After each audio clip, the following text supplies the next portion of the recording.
Close Cobb County Police told USA Today Sports the body of a third-party contractor was found in a walk-in freezer at SunTrust Park, home of the Atlanta Braves. USA Today: a massive shortage of food-grade carbon dioxide (CO2) has ratcheted up fears of disruption to Europe's meat and fizzy drink supplies. A shortfall of CO2 in Europe comes at a time of excitement over the World Cup soccer tournament and amid peak season for summer barbecues. The ill-timed crisis has subsequently prompted several big-name producers in the food and drinks industry to warn consumers of major shortages over the coming weeks. The trade journal Gas World, which was the first to report on an EU-wide shortage of CO2 earlier this month, described it as the worst supply situation to hit the European carbon dioxide business in decades. What is the problem? One of the largest sources of EU food-grade CO2 has traditionally come from major ammonia plants. But at least 5 gas producers in Northern Europe began a planned shutdown during the early summer months to resolve maintenance issues. Meanwhile, a number of other EU bioethanol plants, which provide an alternative source of CO2, also went offline for summer repair work. The UK was thought to be the hardest hit by the closures, with only one major CO2 plant seen to be operating at present. The clear, odorless gas is used to carbonate products such as soda and beer. It is also used during the bottling and kegging process.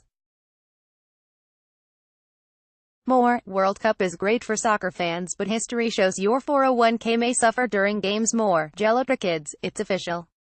Now you can play with your food. More, New York, Los Angeles, Chicago. Top list of best U.S. cities for 4th of July celebrations. On Tuesday, Tesco-owned food wholesaler Booker started to ration beer and cider supplies. The food retailer, which is used by bars, restaurants and traders, is restricting customers to 10 cases of beer and 5 of cider or soft drinks. In a company statement, Booker said it had been forced to restrict beer and cider supplies because of an international shortage of food-grade CO2. The news follows supply disruptions at both Heineken and Coca-Cola, with several European food and drink companies struggling to cope with a scarcity of CO2. Last week, a spokesperson from Heineken, the biggest brewer that serves the UK, told CNBC via email, "Like many other businesses in the food and drinks industry, we are affected by this shortage. We continue to work hard to resolve this issue as quickly as possible within our European supply base, and are working with customers to minimize disruption to their business." Heineken also warned pubs to expect major shortages of its Amstel and John Smith's brands.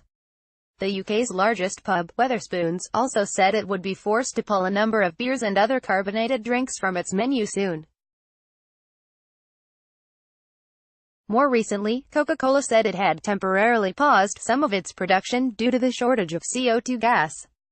In a company statement issued Monday, the soft drinks manufacturer sought to reassure consumers that so far the shortfall had not affected overall supplies. Butchers prepare cuts of meat at Smithfield Market, in London. A shortage of carbon dioxide in Europe is hitting food processing companies who rely on the gas to stun animals before slaughter, as it is announced Tuesday, June 26, 2018, that some meat processing plants will run out of CO2 within days. Photo, Kirsty Wigglesworth, AP. What about food producers?